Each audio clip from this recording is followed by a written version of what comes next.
Halo semuanya. Pada video kali ini kita akan belajar tentang API testing dengan menggunakan Postman. Video kali ini kita hanya berfokus pada penggunaan metode get. Metode get itu sendiri digunakan untuk pengambilan data dari suatu server atau database dengan mengirimkan request get ke endpoint dan menerima respon yang berisi dari data yang kita inginkan. Oke, pertama mungkin untuk yang belum tahu terkait dengan API, apa itu API? API itu kepanjangan dari Application Programming Interface. Itu fungsinya simpelnya adalah untuk membuat sistem itu saling berinteraksi atau berkomunikasi dalam mengakses atau mengirim data ke server atau ke aplikasi kita gitu.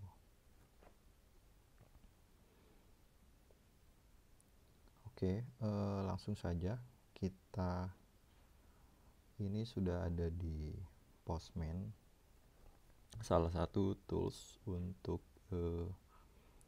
API testing.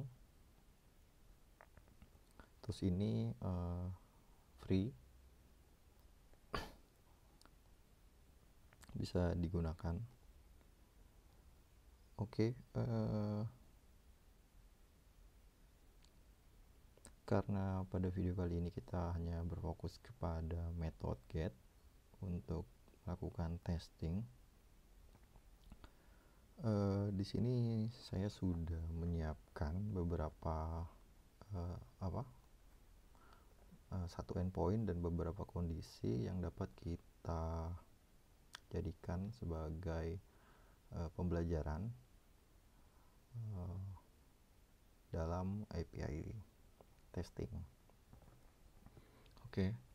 Nah, di sini itu ada satu endpoint dan beberapa kondisi yang nanti kita akan coba bagaimana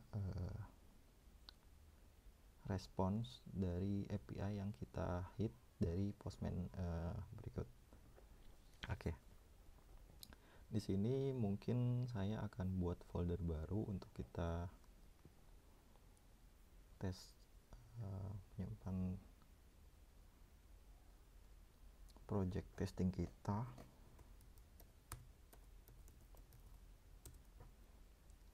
Oke.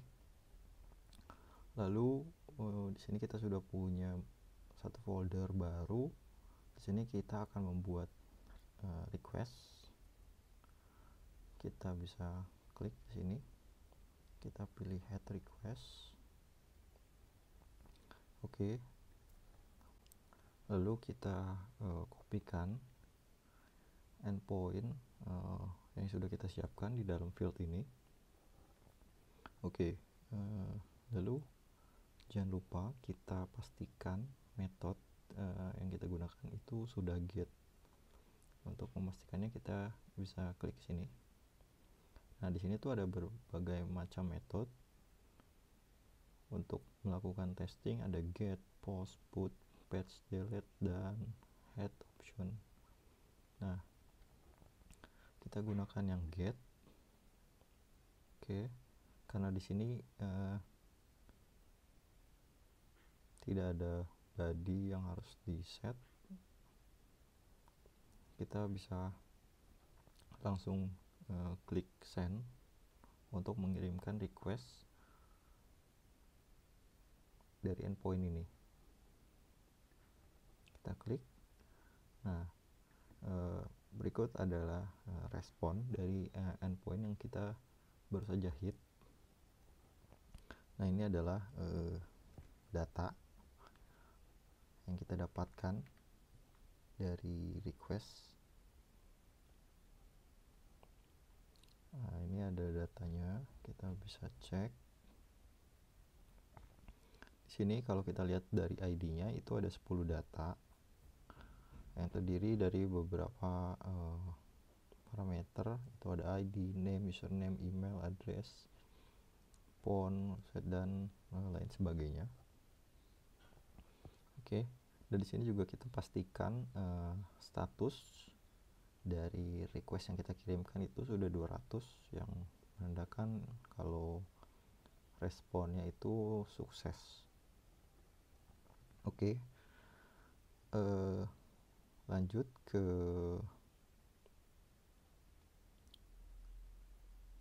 kondisi berikutnya. Ini adalah kondisi standar dari endpointnya untuk memanggil user, semua usernya kita panggil dengan endpoint ini. Lalu kondisi kedua adalah kita cek tuh di sini ada penambahan ID. Oke, di sini kita bisa menambahkan penggunaan ID. Nah, kita coba hit dulu untuk ID. Kita contoh 1 itu seperti apa respon yang akan kita dapat. Kita klik send. Oke, jadi di kondisi ini ketika endpointnya kita tambahkan ID dari user, parameter ID dari user 1, itu dia hanya akan menampilkan data dari ID nomor 1. Nah, berbeda dengan yang tadi itu menampilkan keseluruhan data dari user, tapi untuk yang ini itu hanya menampilkan data user dengan ID nomor 1. Dan kita pastikan lagi responnya adalah sukses, yaitu 200. Ini masih sesuai. Oke, lalu kita lanjut ke kondisi berikutnya. Di sini ada kita dapat mencari user dengan username. Dengan username kita copy. Oke. Nah, di username ini kita ganti username yang akan kita cari. Contoh, sebentar, kita tampilkan dulu semua datanya. Contoh, kita akan mencari data dari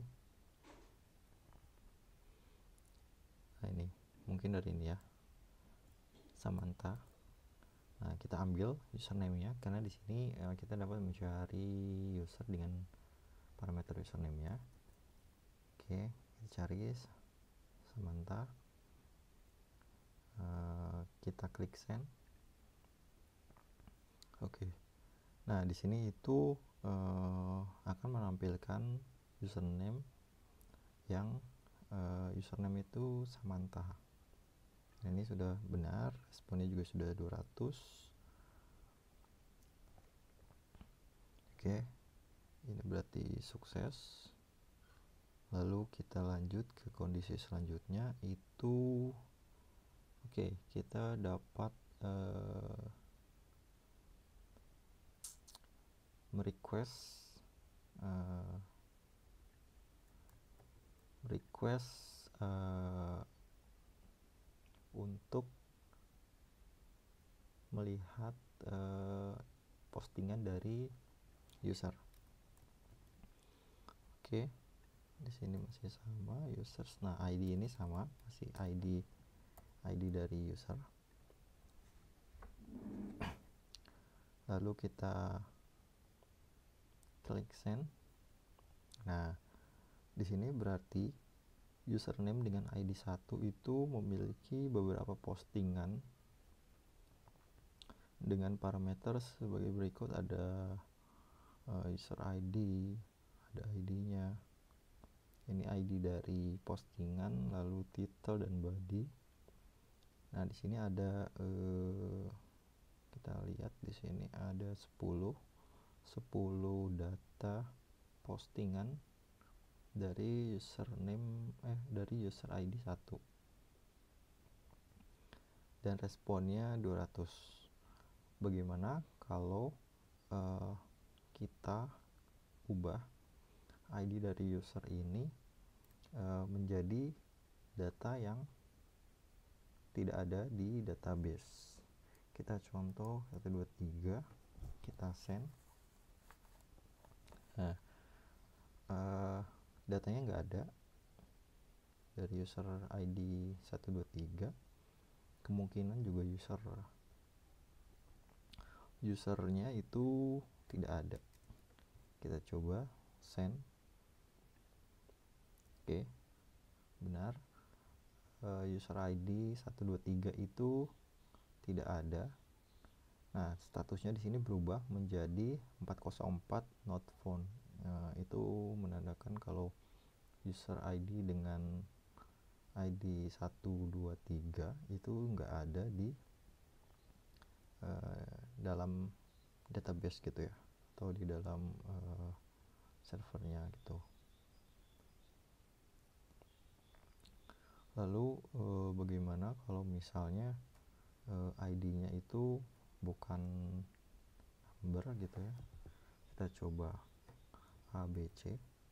Apa respon yang akan didapat ketika kita klik send? Sama, not found, karena user ID yang kita cari yaitu ABC tidak ada.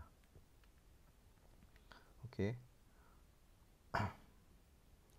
Dan ada yang harus diperhatikan kita melakukan tes API, yaitu memastikan respon yang kita dapat itu sudah 200. Yang menunjukkan itu kalau respon yang kita kirim itu berhasil dan tidak terdapat masalah gitu ya. Kalau ini kan 404 berarti kan kemungkinan kita harus melakukan pengecekan apakah benar di dalam database tersebut tidak ada ID dari ID ABC gitu. Terus juga kita ubah dulu ini jadi 1. Nah, di sini kan ada respon body. Respon body ini ada beberapa format, yaitu ada pretty, ada raw, preview, visuals. Nah, kita pastikan respon bodinya itu kita gunakan yang pretty aja, agar data yang kita terima itu lebih terstruktur gitu ya, lebih mudah dibaca juga. Itu kalau yang lain kan mungkin kurang agak sulit dibaca, apalagi kalau yang seperti preview ini dia seperti ini, agak menyulitkan kita membaca hasil dari hasil request yang kita kirim. Jadi kita pastikan respon bodinya itu sudah pretty.